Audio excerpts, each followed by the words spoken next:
What the hell just happened? Hang on.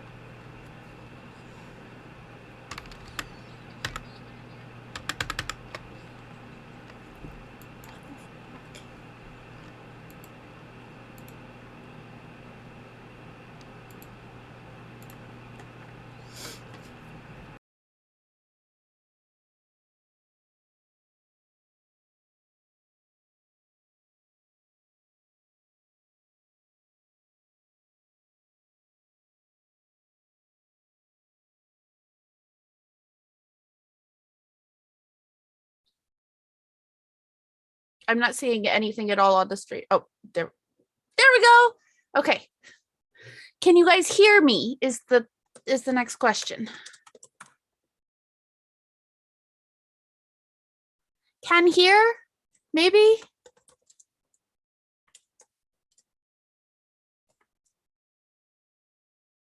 Lee! Okay, yes, they can hear me. The joys of tech gremlins. Anyways, hi, I'm Kristen, your resident chaos goblin with a very itchy chaos goblin colored tattoo. Tonight, we are working on things. I got distracted. It's been a day. So, we are going to be working tonight for this Curiosities on NPCs for the long-term 5e campaign I'm going to be running, Artena. We are also Rainbows and Razor Blades Productions. This is our stream. I totally did not pull up my checklist, so you get chaos. So, since it's the first one up on my screen, we're going to go ahead and start with the NPC Genlil, who is a warlock that, after adventuring for many years, his pact ended and he still remembers all he could do, but is diminished in capability. And he's going to be a mentor to one of our characters. I'm not going to call out the player because, yeah, that'll be a surprise for y'all. But since he's going to be an ex-adventurer, oh no. No, I can't get the, okay, we're just going to change this one to him because I can't get to the other one with how it is at the top of my screen.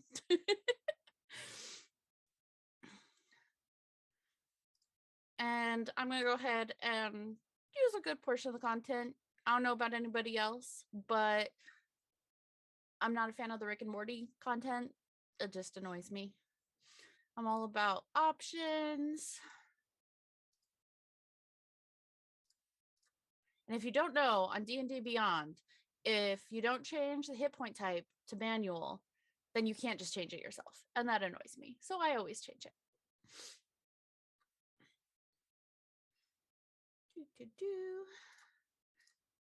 I make my NPCs private so that my players can't go snoop when I add things that they shouldn't know. Oh, 1 second.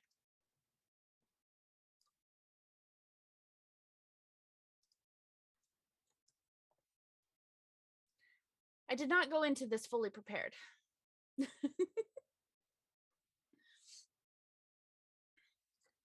Next. All right, I hadn't actually decided on a race for them yet. And yes, I am that person that gets all of the races from all of the source books in D&D Beyond, because why not? Let's see. I kind of want Genlil to be an orc.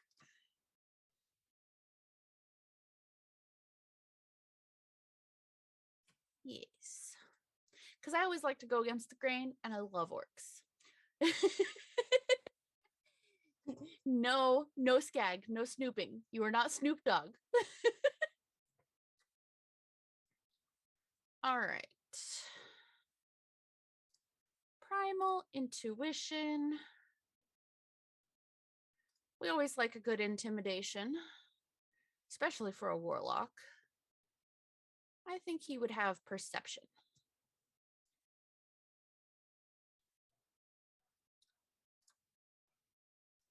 And we already went into this knowing he's a warlock.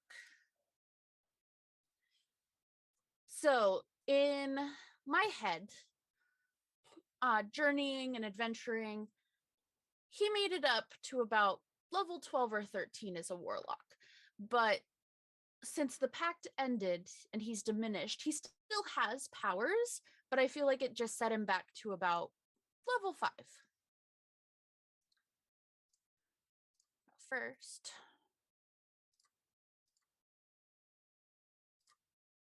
I love Tasha's Cauldrons and the optional rules. It gives so much more to play with and so many new things that you can do.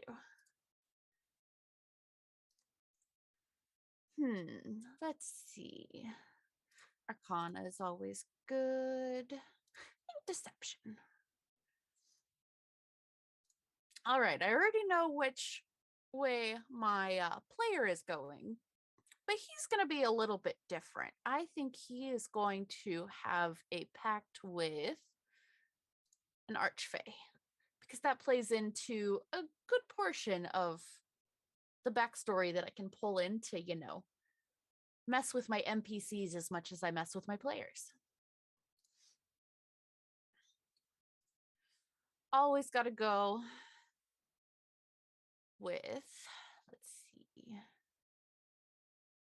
I agree, Brendan. Tasha's is easily one of my favorite source books, and it's one of the few that I've actually just completely purchased instead of just going in and grabbing the races, the subclasses, and possibly some magic items and spells that they have in it.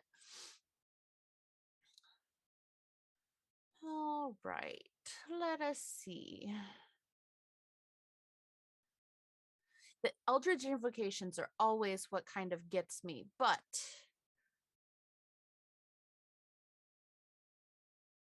we're gonna go.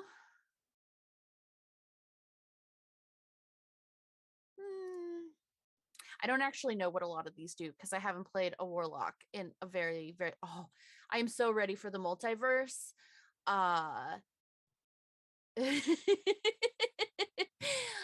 The multiverse, I actually have already pre-ordered that one, so I have made the stipulation to my players that once those are actually released, since those will be released before we first stream, that if they do want to either change to, it's not just race reworks,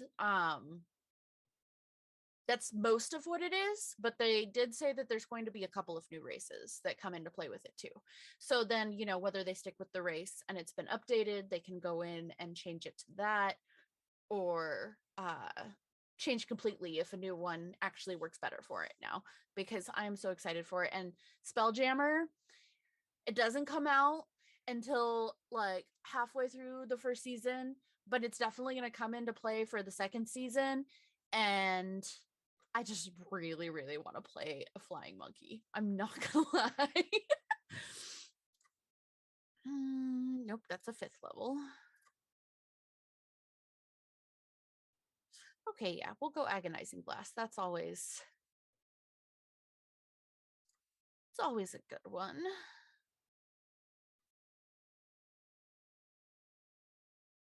I'm a sucker for Cloak of Flies, but I don't think that that's one of them that I can. Yes, Eldritch Sight is almost always what I will put on a warlock, because detect magic at will without casting a spell slot is clutch. Yes, robot gnomes. I'm built gnome tough. Best line of the D&D Direct. I'm not gonna lie, it was hilarious and I enjoyed it. All right.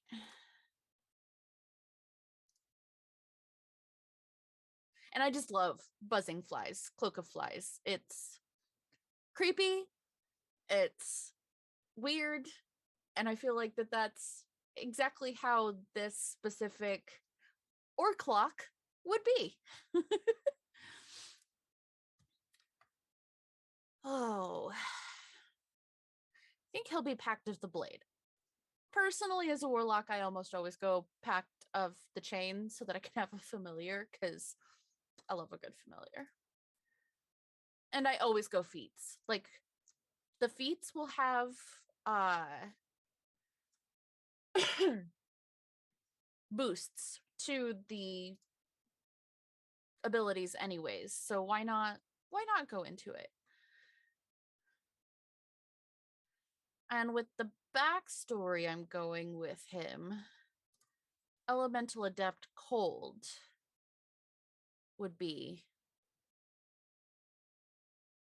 something that would work well with him. No, kill the familiar.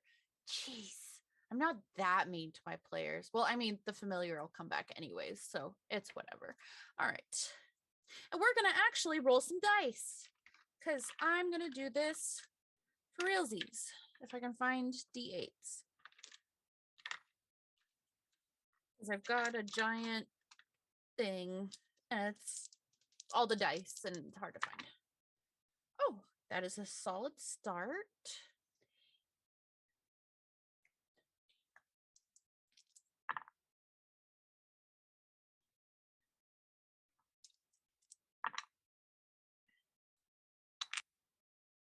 All right. I actually rolled pretty high on a couple of those. I'm like, why is it only 29 still? Oh yeah, I haven't done the abilities. All right, spells. All right. Cantrips.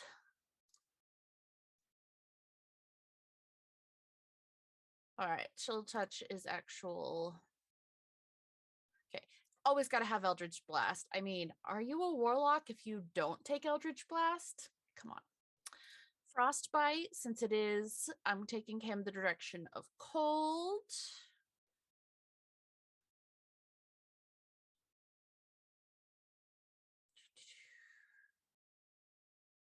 Yes, okay. So frostbite is good.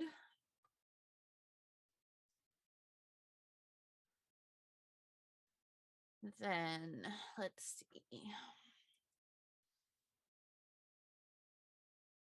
If we're going Cloak of Flies, we've got to go Infestation, because we have a theme. I love a good theme. All right, then.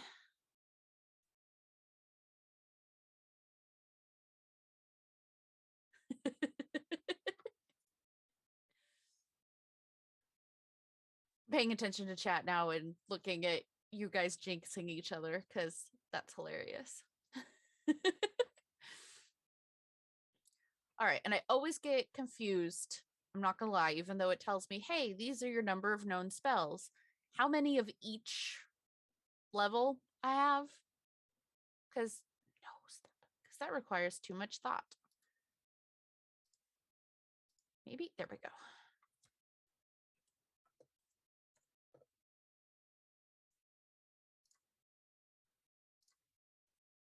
Love a good Google. All right, so 5th level. All right, so total of 6 spells, 2 at first, 2 at second, or no, 3 at first, 2 at second, 1 at third. I believe that's how it works. Oh no, crap.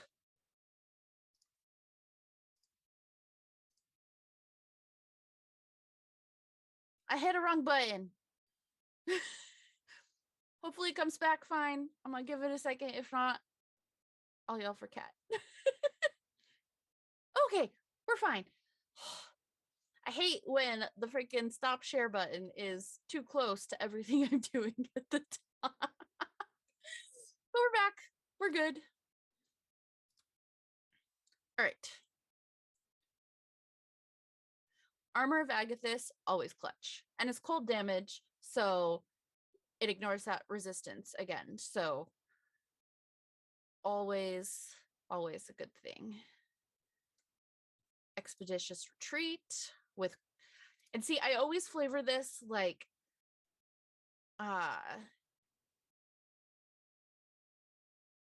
it kind of has that whatever their main spell type is, like if it's necrotic, if it's cold, anything like that, that it kind of has a little flair of that to it. Because, you know, you got to flavor all of your spells or they're no fun. Or, maybe not Expeditious Retreat. Maybe I do Hellish Rebuke, and then it does actual damage, but I also get to flee.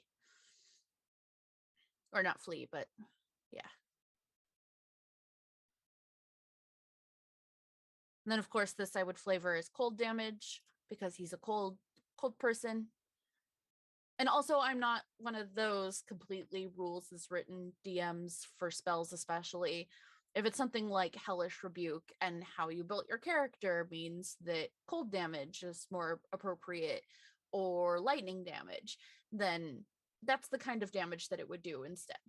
Because it's more fun when you can play with it a little bit.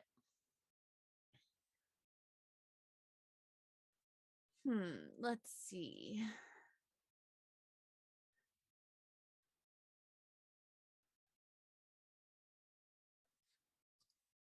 Oh, that's not what I want to do.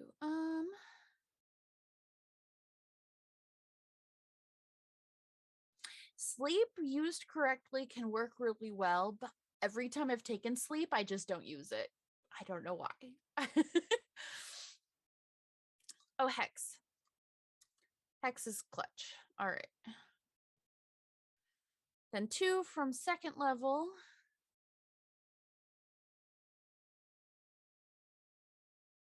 For him, it is gonna be Suggestion and Misty Step, because he's gonna want to get out of places quick. Let's see. For 1/3 level,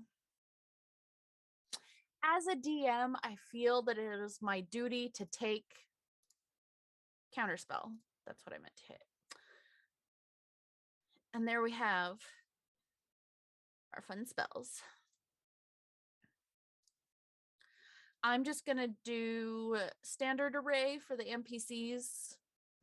Makes it easier to handle. All right, charisma is our highest. We're going to make him dexterous. A little bit of constitution. Wisdom. He's not very intelligent. Oh, that kind of plays into I don't necessarily like a dumb orc. So we'll not make him completely not intelligent. Make him a little less burly of an orc, because, you know, that's fun. And there is going to be a lot of turning what most of the hardcore, this is how it's always been played community dislikes, and play against type with a lot of the races. In the background lore that I've already set up with the deities, the Underdark plays a lot into it. Like the very first deities that were raised by this unknown force were in battles with denizens of the Underdark. But anybody that actually reads retellings of people that were there makes notes that it wasn't necessarily the Underdark denizens that attacked first, but it seemed more like they were escaping. But in that escape, they did fight back, and so the assumption was made that they came to fight. I do have one of my players in mind specifically that gets unknown information about those wars, and it's going to be a really great scene that I have planned, and I'm not going to tell you who, because, you know, that'd ruin the surprise. But so there will be treks into the Underdark eventually, and there will be Drow and Duragar seen in different lights. they're not going to be just the underground evil races, if you will. It's going to be much more nuanced than that. Like, yes, the people of Artena do really believe they're evil. Yes, Skag, I'm working on an orc warlock. It's an orclock, if you will. Because, that's who I am as a person. So I'm going to say it is orclock. All right, so we have the ability scores.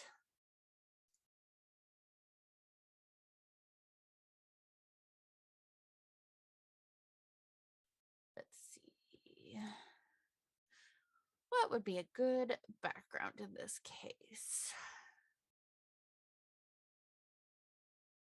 You know what? We're going to have some fun with this. And he's going to be a anthropologist that became an adventurer. And that's how he met the Archfey that he would then make a pact with. Because, gotta make as many layers of this as possible work together. We are gonna give him Undercommon because of where the adventures and his anthropologist background took him. And then I think he would also have Dwarvish. There is also, so there's 2 cities that aren't as much of a melting pot as the rest of the landscape of Artena, like where they're starting out. They're starting out in a city called Belmoral that apparently has a bunch of schools. And it's going to be a little bit like, oh, hey, we all went to school in the first bit, and I kind of love it. But there's the Amaranthine Academy, which is for monks. And the monks have kind of been patroned by the Blind Crone because the Blind Crone values peace, order, and knowledge. So there are 5 academies in Artena in some of the biggest cities. This is the main one because this is in the area where the Blind Crone actually lived when they were mortal. It's got the biggest libraries. Anybody who does want to be a legitimate monk in Artena does have to go through training here. There are some that learn underground, but if they want to be recognized or have not be seen kind of as somebody less than, I guess, because they didn't go to the prestigious school, they exist, but a lot of them, once they hit a certain point, they realize that anybody that they can learn from to further their craft is going to be part of this. And whether they're friends, whatever god that they may personally believe in is friendly with the Blind Crone, I see her as kind of the one. She is true neutral as far as her alignment goes. And while I've given all of the deities alignment, and if the players want to put in alignment, that's fine. But I don't lean into that huge. It's more of a guideline for how maybe some NPCs react to certain things that happen. But I don't believe that there's any truly completely evil or truly completely good people, even amongst the deities. So it's more all of kind of a gray area for me, but it's what people know. So I still add it in just in case. So the Blind Crone has become this patron of the academies, which had started out as monasteries.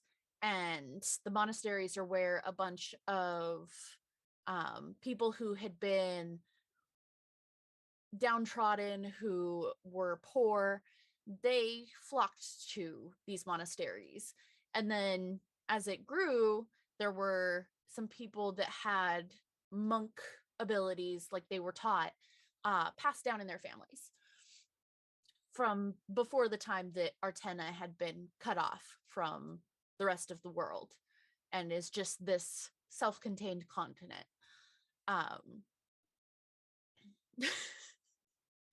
Oh, the orcs are like onions. Yes, they have layers.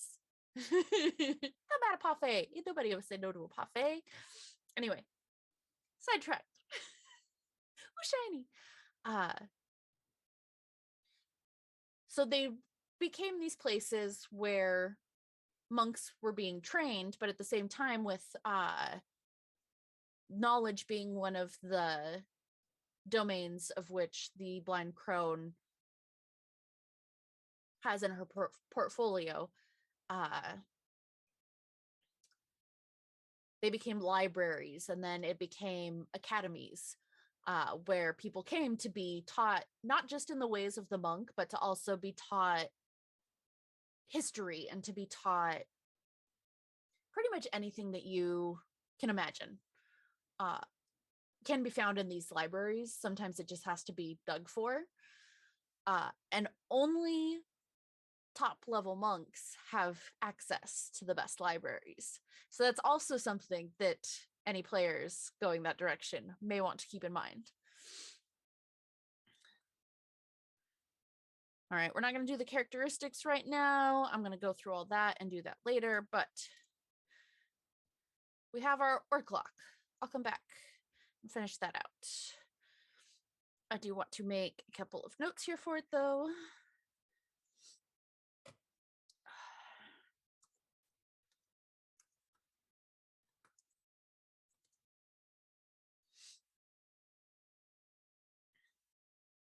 And I just forgot like half the notes I wanted to make, so I'll just have to go back to that later. And you know what? That's okay. So then next we are going to move on to Guiding Light.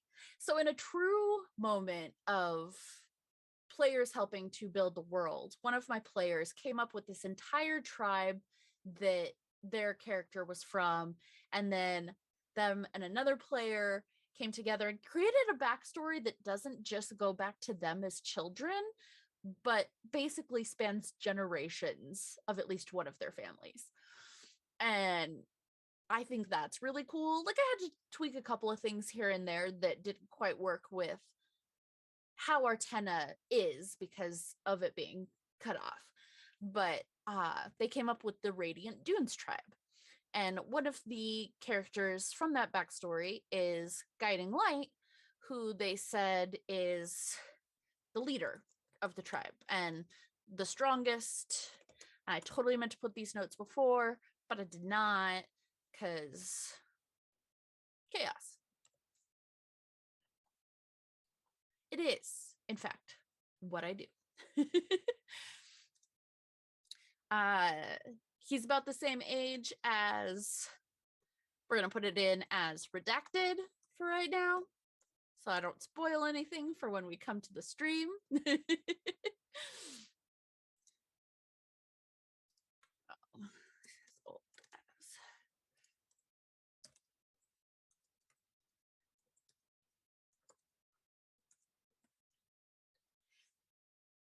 So with Guiding Light,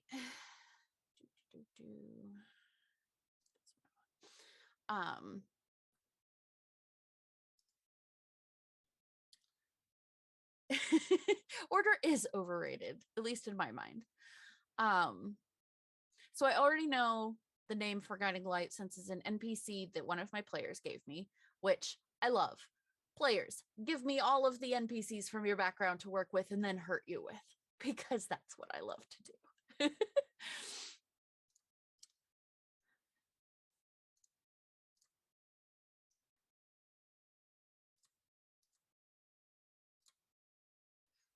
And then I already know going in, they are Tabaxi.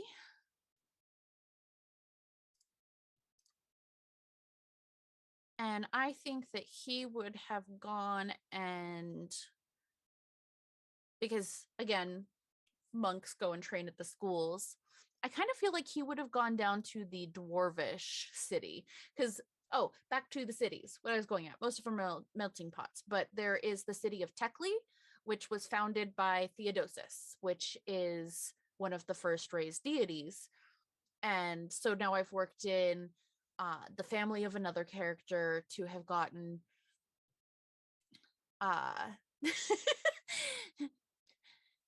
Skag, let me hurt you. It's out of love, I swear. The Zoovaxi are a lot of fun. But Tekli has been settled mostly by elves, and 3 elvish families have been raised in status through rituals they were given in scrolls that appeared when they were wood elves, and has elevated them to high elf status through going through these rituals. They believe that it was Theodosis that gave this to them, but Theodosis ain't gonna say he don't know what it's about. They're, devout to him. They, all of that, but I don't know that it was him that did it. 1 second, my watch battery is low. But I love that that's right there, so I can just plug it in. So then there's also a dwarvish city. I honestly don't remember what I called it. Let me go look at my map. I said go here.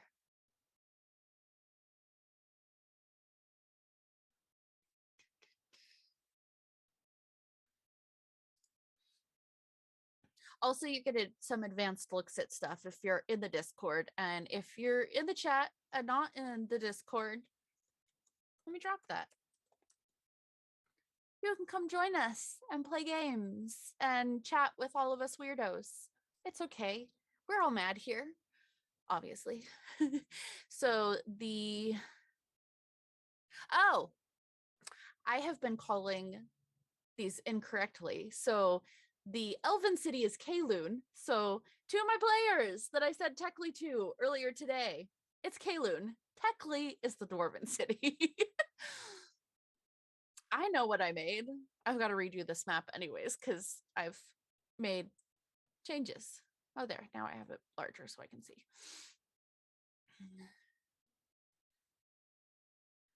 All right. So the dwarvish city is Tekli, which is in the mountains, and it was an original group of dwarves who had settled in Artena before.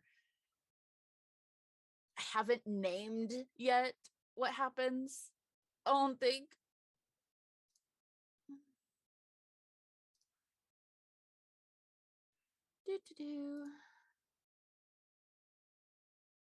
Nope, I just called it creating the physical barrier. So that's fun. So we will come back to that. Not some other time. Okay. So Tekli is where he would have gone to study his abilities for being a monk, for whatever reason that his family decided that that was the best one, or that's something that, as we go farther into the story and I learn myself more about these cities, where it's all going. And we know he's gonna be a monk.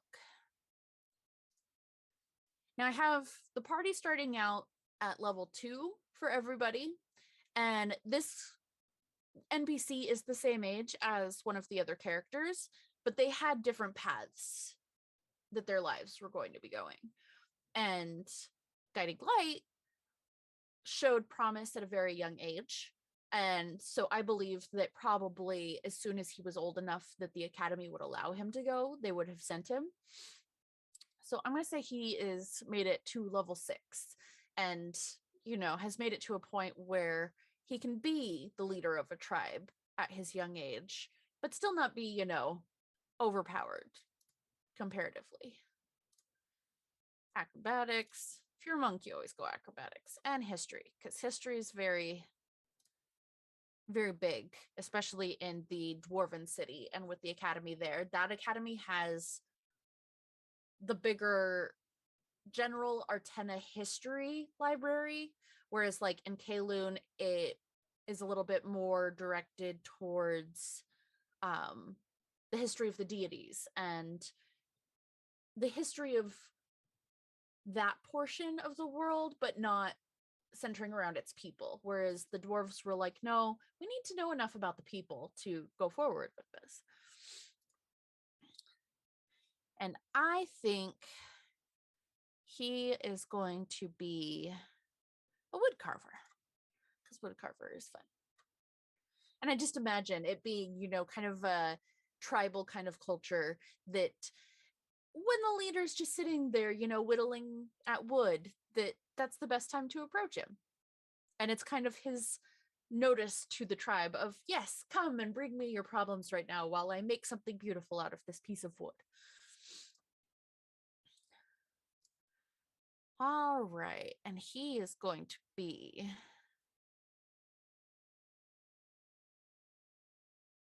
open hand.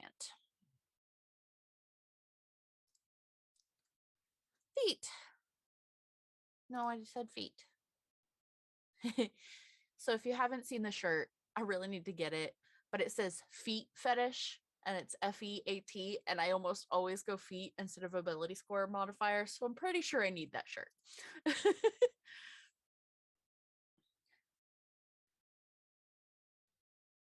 And I feel like he's lucky.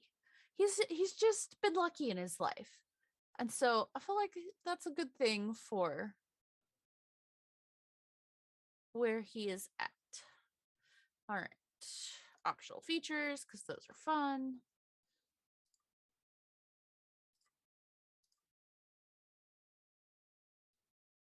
Let's make sure that doesn't add anything else we need. Nope. Okay. And we're going to roll some more HP, because we can. Do we need at least one more?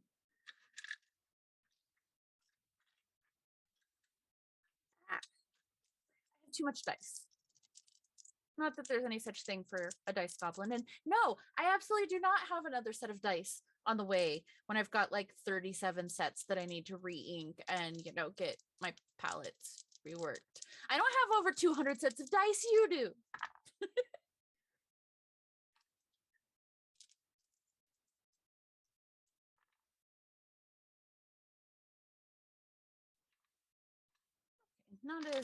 Not as good as the yes, there is always room for more.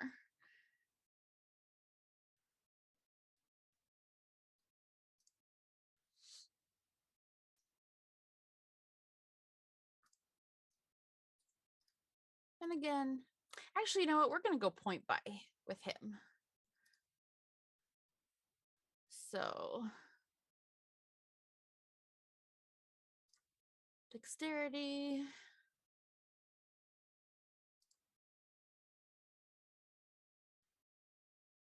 Constitution. Yes, it is. It is very buried, I imagine. So is the boys' dice. And I need to play games with them. They keep asking and then I forget. And I feel very bad. Very, very bad. 3 15s, 3 8s. I mean, there's gonna be 2 8s, so we'll go from there. His wisdom is gonna stay at 8. His intelligence is also gonna be 14.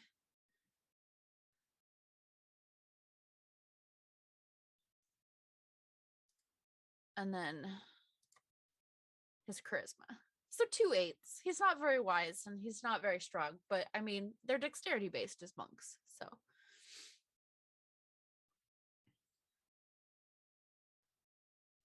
we do have those couple negative ones, but I feel like as a leader with this tribe in general, charisma is more important than wisdom. Like he's got some of this, he's smart, he's charismatic. He leaves the wisdom stuff to the shamans in the tribe, which more of that will come out too, since I do have notes on that NPC as well.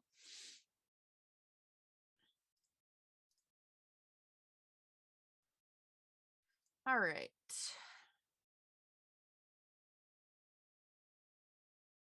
With how we're going with him.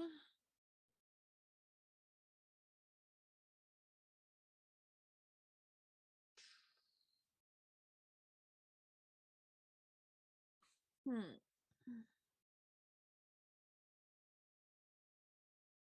think we're just gonna go with Sage because he did spend a lot of time learning, and that's why I did make intelligence pretty high for him.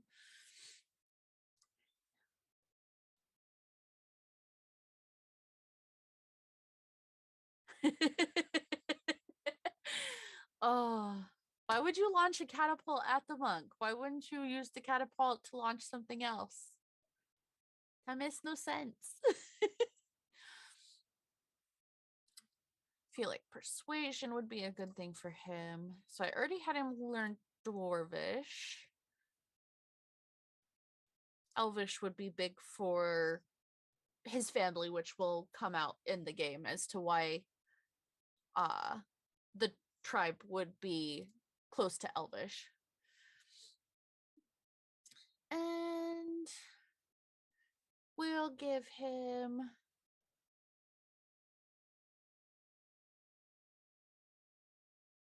Sylvan, because that's gonna come into play for for this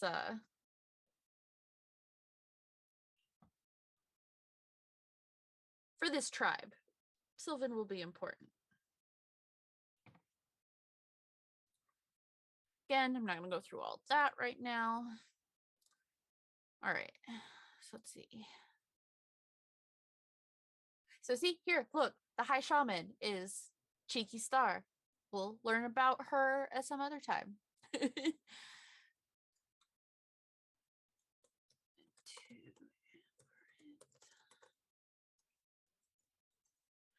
I talk to myself a lot when I type. Mouth what I'm saying, because sometimes I need to do that to think, and it annoys people when I have to be in the office.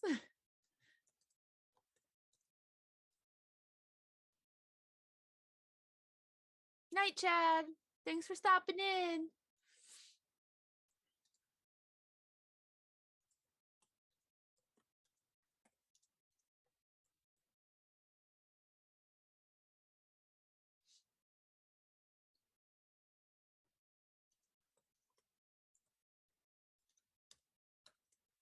And I do know that he uncovered a secret that had been buried.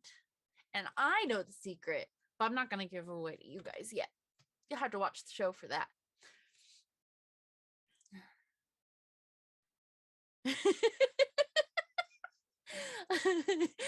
Peek-a-boom again? Oh, and I will be clipping that soon, the Viking Death Squad, so that we will have the peek-a-boom clip.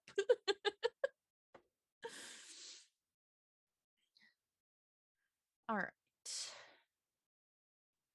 Now I did have a third I wanted to start. I hadn't come up with their name yet, though. No, I didn't want to actually go to the generator, but okay. Randomize, that's what I wanted.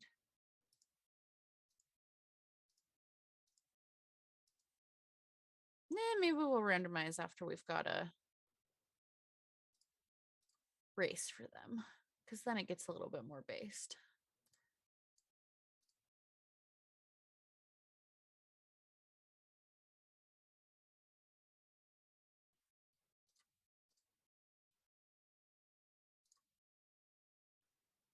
All right, and this character going in, I know, is a changeling. Oh, I do have a name for this one. That's right. But I'm not going to put the name in because I don't want to give away who it is yet. So this is gonna be a fun one.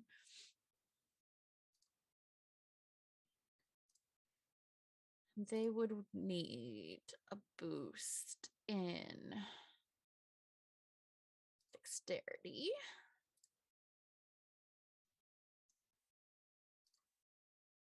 Deception will be big.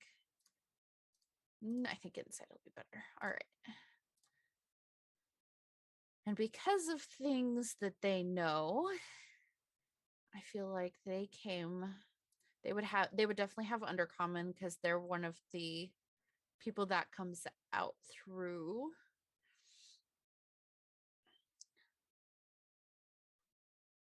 And then goblin. I know this one's going to be connected to one of the underground. They are going to be a rogue. Underground. There are 2 rogue factions in Artena. There is the Whispers of the Ended, which is a group of rogues that work with one of the less scrupulous of the deities that have risen, and it would be known to the players and the characters that this group works with Nothics that have made a home in the sewers of Belmoral. For those that don't know what a Nothic is, I highly suggest going to look at it because it's a very fun monster that, for the most part, yeah, it's probably going to attack you, but if you work with them. And then the Ghost Knives is, so in Belmoral, there's kind of a power struggle going on between I love changelings. Hush. No, you're not blowing up the sewers. So in Belmoral, the government structure there is in a head-to-head. It's not necessarily like a full-out fight or battle, but it's the military against the wealthier families in town over who's going to control it. And so it kind of shifts and wanes on which one of them is more in power. But underneath it all is the Ghost Knives, a rogue group that works to keep things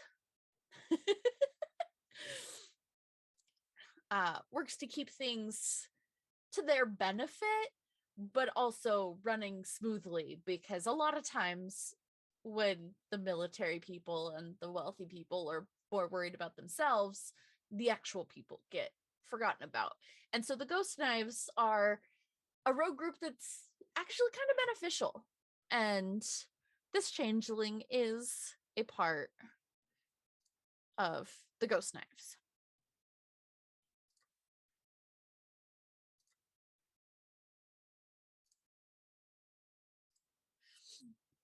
Acrobatics, investigation, perception, sleight of hand.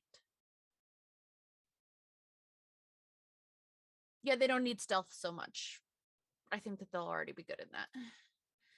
Expertise is going to be thieves' tools and deception.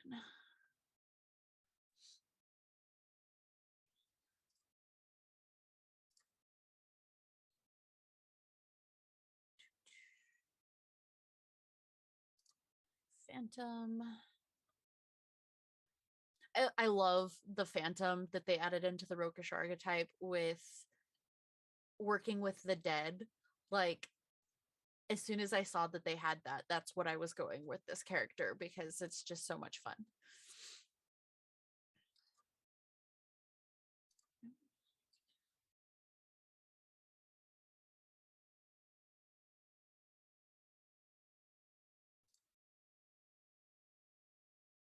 Won't need disguise kit. Already got that down.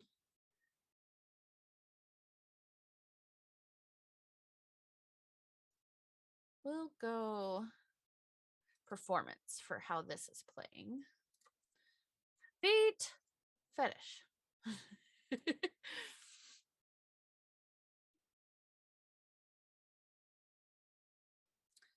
And then there's one.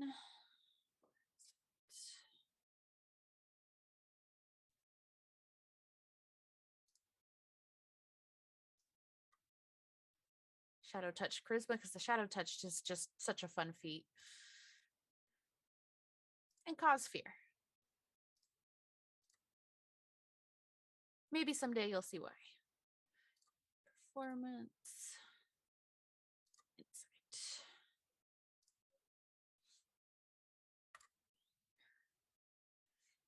And we are going the 15s and 8s on this point buy, because there's a very specific way they're going.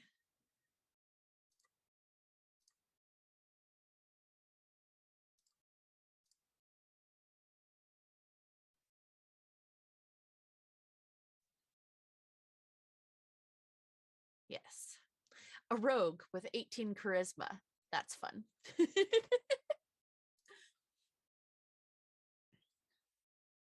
Okay, actually, I can put the name in here because I'm not showing you the Evernote note on them, but their real name is Hurt.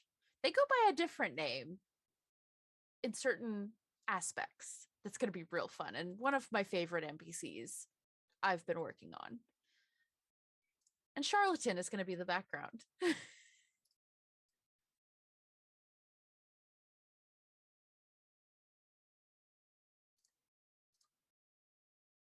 We'll get stealth there because, why not? And look, tool proficiencies, disguise kit. Not that they need it. So yeah, that is a couple of the NPCs that I'm going to be bringing into the world. Uh, the first two tied into backstories is super fun.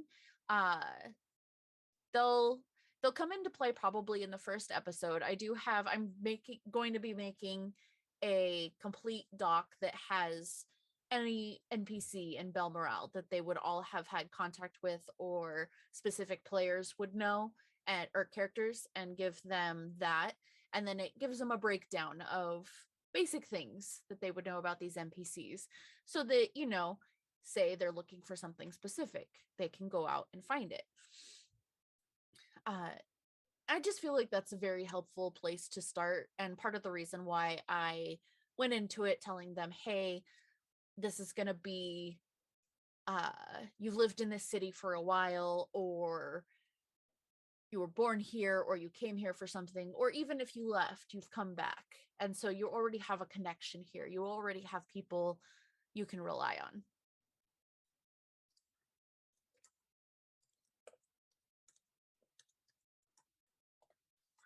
I apparently cannot send a message and actually concentrate on talking at the same time and not say what I'm not supposed to say.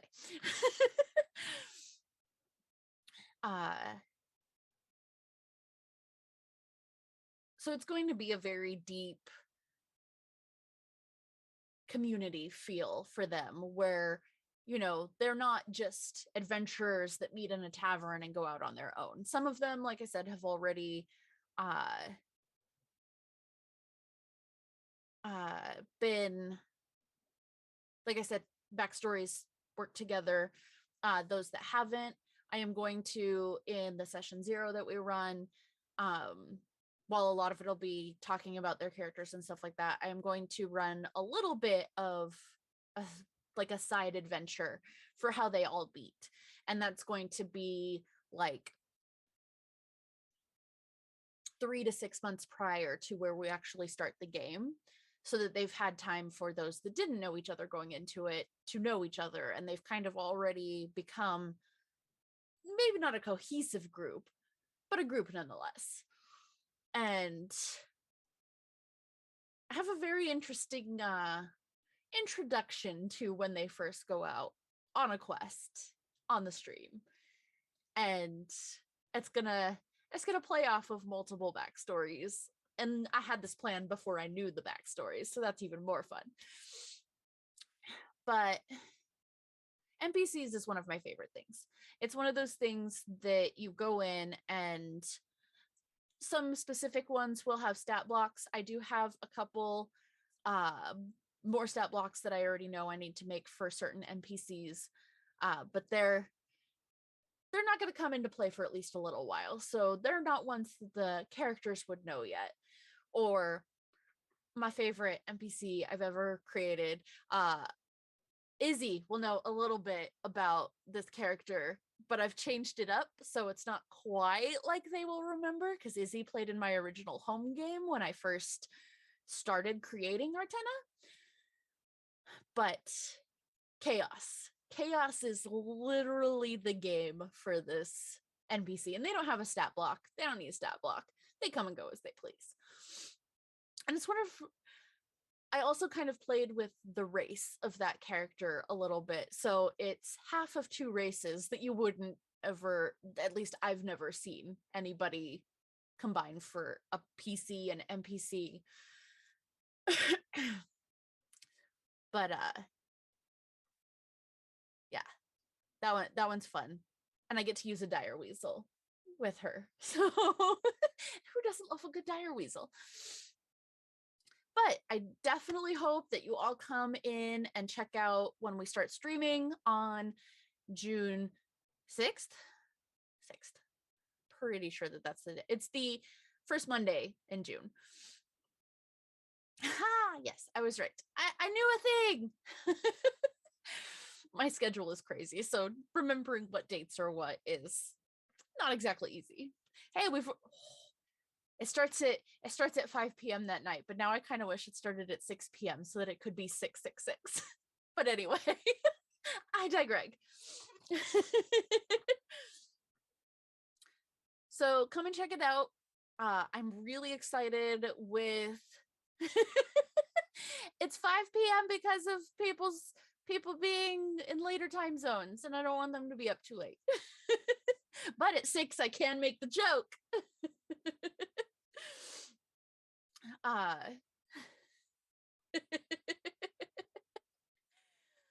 Oh, but it's gonna be, the players have already given me so much to work with, and I'm super excited for the ideas that they've brought. And one of my players says, no, make it 6. I will run it past people, but it might still be 5, and I'll just make the joke at 6. So keep an eye out for maybe time change for the first episode only.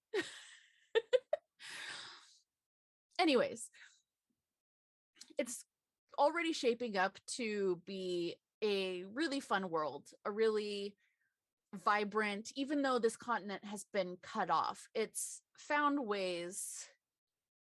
Okay, I have at least one other person in EST that probably has to work really early the next morning, so I gotta make sure it's okay with them. But noted that you two are fine with it. But I'm really excited for the ideas that they've brought into it as well.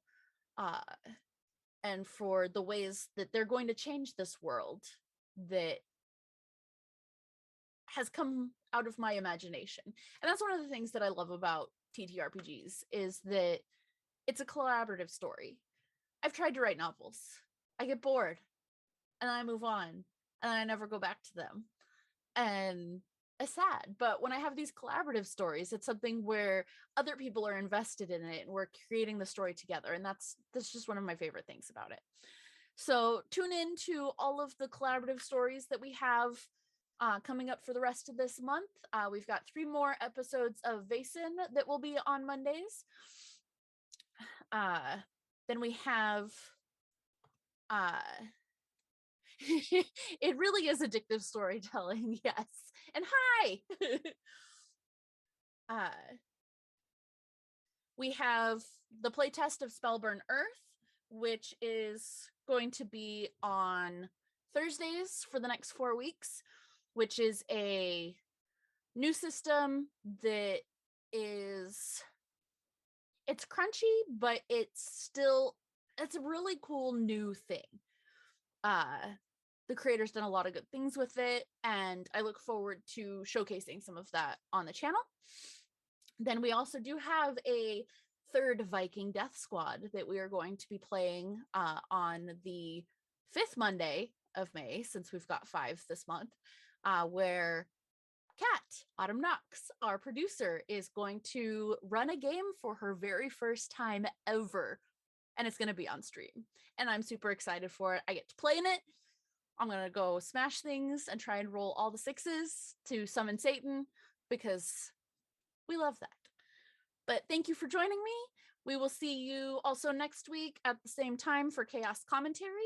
Kat and I are going to sit down and we're going to talk DM tips, GM tips for somebody who's been doing it for a while to somebody who is going to be doing it for the first time. So if you've got any questions, if you haven't DM'd before, or if you've still been at it just a little bit, go ahead and send those to us so that we know that that's something that people want to know about, and we're gonna give people an overview of what preparing to be a first time GM is like.